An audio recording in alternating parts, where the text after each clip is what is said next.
Diffusé depuis le 1er février dernier sur Netflix, le film des Mains en or figure parmi les fictions les plus regardées de la semaine. Une histoire tirée du véritable parcours du neurochirurgien Ben Carson. Une occasion de découvrir ce que devient le célèbre médecin.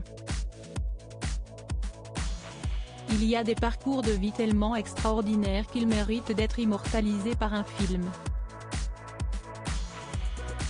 Si est-il le cas de plusieurs fictions diffusées sur Netflix. En décembre dernier, les abonnés de la plateforme américaine découvraient l'histoire de Yusra et Sarah Mardini à travers le film Les Nageuses. Ces deux sœurs syriennes ont fui la guerre pour rejoindre l'Allemagne en bateau.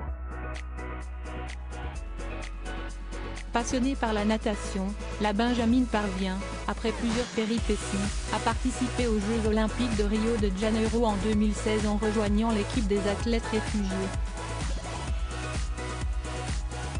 Une histoire qui semble avoir ému les cinéphiles, puisque la fiction a occupé le top 10 des contenus les plus regardés pendant plusieurs semaines. Quelques mois plus tard, si est-il au tour du film des Mains en or de prendre sa place.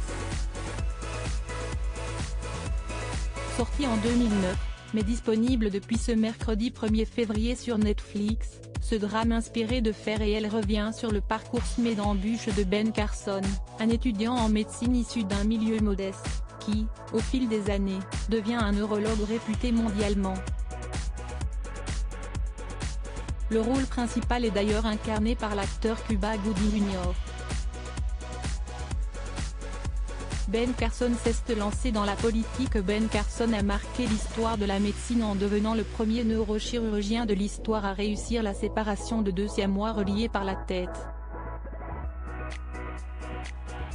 Un acte révolutionnaire qui lui a permis de recevoir la médaille présidentielle de la liberté en 2008, remise par George W.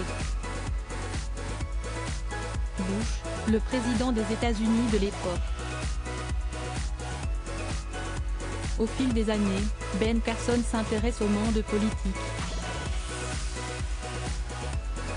En 2013, il prononce un discours lors du National Prayer Breakfast dans lequel il condamne le politiquement correct devant Barack Obama.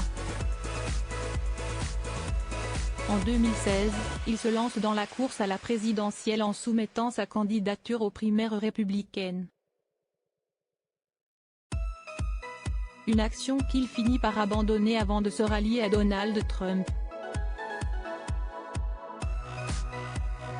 Ce dernier, alors élu président des États-Unis en 2017, a immédiatement nommé Ben Carson en tant que secrétaire au logement et au développement urbain.